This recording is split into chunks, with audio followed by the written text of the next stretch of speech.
মধ্যমগ্রামের dumping গ্রাউন্ডে আগুন লাগার ঘটনা, সেই ছবি আপনাদেরকে দেখাচ্ছি। মধ্যমগ্রামের ডাম্পিং গ্রাউন্ডে আগুন এবং ঘটনাস্থলে যখন মন্ত্রী রথীন ঘোষ যান তখন তাকে দেখে বিক্ষোভ দেখাতে থাকেন স্থানীয়রা। খবর পেয়ে ঘটনাস্থলে এই মুহূর্তে দমকলের দুটি ইঞ্জিন। ঘটনাস্থলে গিয়ে বিক্ষোভের মুখে মন্ত্রী রথীন ঘোষ। বিক্ষোভ স্থানীয়দের। মধ্যমগ্রামের ডাম্পিং গ্রাউন্ডে আগুন, 2 নম্বর পুরসভা ডাম্পিং গ্রাউন্ডে আগুন।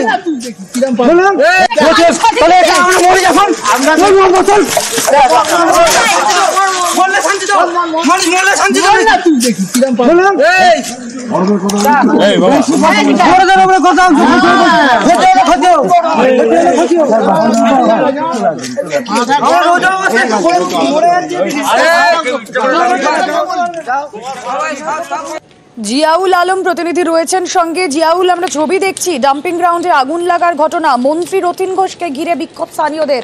কেন এই বিক্ষোভ? দেখো, মধ্যমগ্রাম পৌরসভা 2 নম্বর ওয়ার্ডে ডাম্পিং গ্রাউন্ডে হঠাৎই একেবারে বিকালের দিকে আগুন লাগে, কিন্তু সেই আগুন এখনো পর্যন্ত নিয়ন্ত্রণে আসেনি। এখনো পর্যন্ত 7টি ইঞ্জিন ঘটনাস্থলে আগুন নেভানোর কাজ চলছে। খবর পেয়ে ঘটনাস্থলে যায় মন্ত্রী রথীন ঘোষ, খাদ্যমন্ত্রী অর্থাৎ মধ্যমগ্রামের বিধায়ক তিনি। খবর পেয়ে যাওয়ার পরে এলাকার মানুষজন তারা কিন্তু বিক্ষোভ দেখায়। তাদের একটাই দাবি যে ডাম্পিং গ্রাউন্ডের পাশে একাধিক যে বাড়ি রয়েছে সেই বাড়িতে আগুন লেগে যায় এবং ফেটে যায়।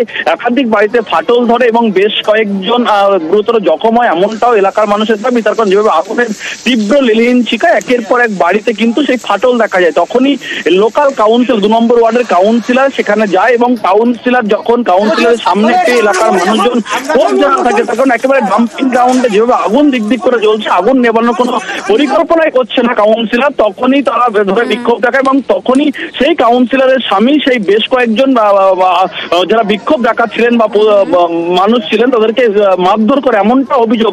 এবং এই খবর পেয়ে মন্ত্রী রথীন ঘোষ যায়, তাদের সঙ্গে কথা বলেন। মন্ত্রী বক্তব্য যে সত্যি তাদের দাবি ন্যায্য, তার কারণ যেভাবে ডাম্পিং গ্রাউন্ডের পাশেই বাড়ি, এটা কিভাবে এখান থেকে ডাম্পিং গ্রাউন্ড সরানো যায় সেটাও পরিকল্পনা রয়েছে, কিন্তু সেই আগুন এখনো পর্যন্ত প্রায় ঘন্টা চারেক অতিক্রান্ত আগুন এখনো রয়েছেন।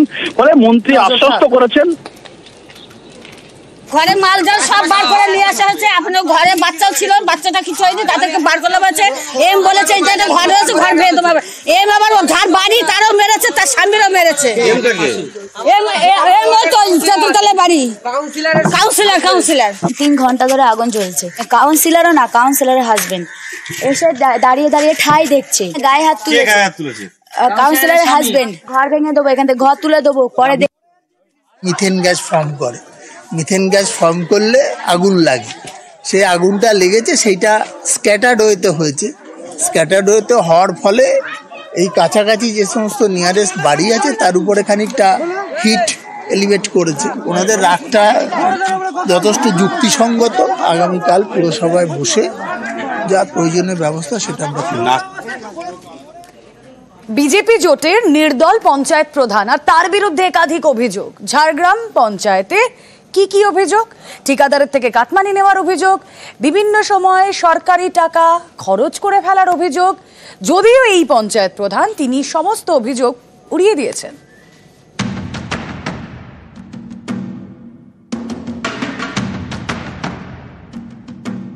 ঝাড়গ্রামের গোপীবল্লভপুর 2 নম্বর ব্লকের খারবান্ধি গ্রাম পঞ্চায়েত বিজেপি এবং নির্দল পরিচালিত। পঞ্চায়েত প্রধান নির্দলের সীতাশ সোরেন, তার বিরুদ্ধে দুর্নীতির অভিযোগ।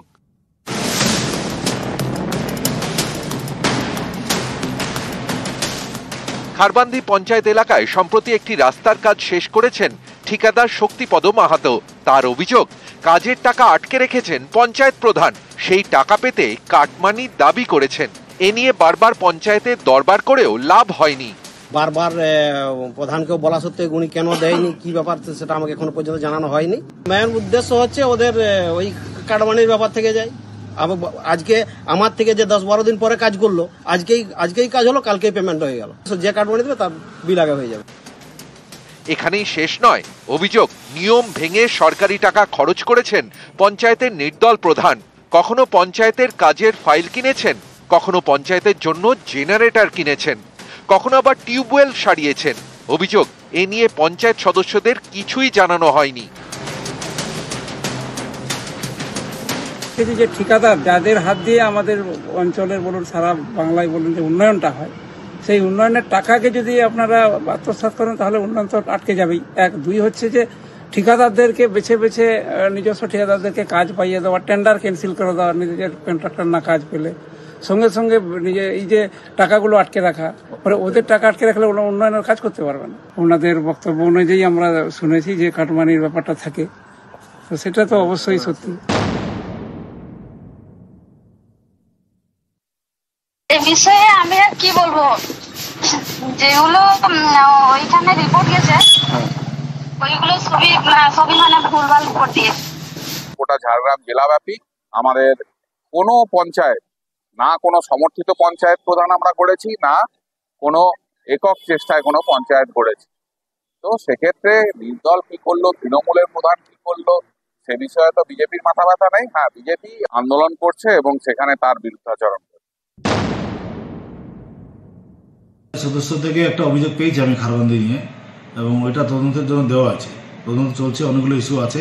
তদন্তের উপর আসার পরে কি উঠে আসে তার উপরে আমরা ব্যবস্থা। ঝাড়গ্রাম থেকে রাজু সিং, নিউজ 18 বাংলা। বাঁকুড়া স্কুল পরিদর্শকের অফিসের ছবি আপনাদেরকে দেখাবো। সরকারি অফিস, কিন্তু সেখানে এক নেতার দাদাগিরি। এক বিজেপি নেতা, তিনি গিয়ে দাদাগিরি করছেন। হ্যাঁ, অভিযোগ পাল্টা অভিযোগে সরগরম বাঁকুড়া। আরে এখানটা তো বসতে টাইম 40 মিনিট আমি ফোন করছে, ওরা না উনি টাকা আপনার ধর পিয়া ওরা টাকা দিতে পারছেন না। আমার তো সন্দেহ হচ্ছে যে উনিও আমার সেই সিভিক পিআই কিনা। দেখুন এখানে সব ফাঁকা, এই জায়গায় 40 মিনিট ধরে আমাকে বসিয়ে রেখেছে।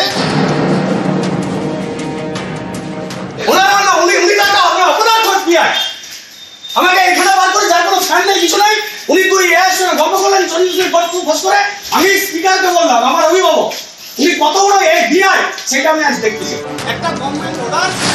ইনি সত্যনারায়ণ মুখোপাধ্যায়, বাঁকুড়ার ছাতনার বিজেপি বিধায়ক। বাঁকুড়ার শালতোরা রামপুর বিবেকানন্দ বিদ্যাপীঠের কর্মশিক্ষার শিক্ষক। শনিবার জেলা স্কুল পরিদর্শকের অফিসে তার সুর সপ্তমে।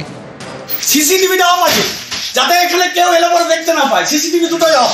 এদের কাজই হচ্ছে ফাইলগুলোকে আটকে রেখে বিভিন্ন অবজেকশন দিয়ে সেখানে শিক্ষককে হয়রানি করে সেই শিক্ষকের কাছ থেকে টাকা নিয়ে ফাইল ক্লিয়ার করে। তাহলে আমাকে যে আপনি তো ছিলেন নকলাম বলবে যে আপনি বাইরে বসুন, তাহলে আমি কতক্ষণ বসে থাকবো? আপনি যে বসে আছেন তার জন্য আমরা দুঃখিত। পাল্টা বিজেপি বিধায়কের বিরুদ্ধে সরব হন সরকারি অফিসের কর্মীরা। যে কথাগুলো বললেন সম্পূর্ণ মিথ্যা কথা বললেন। হ্যাঁ, আপনি সম্পূর্ণ মিথ্যা কথা বললেন, সম্পূর্ণ মিথ্যা কথা বললেন। এ নিয়ে উত্তেজনা ছড়ায় বাঁকুড়ার জেলা স্কুল পরিদর্শকের অফিসে।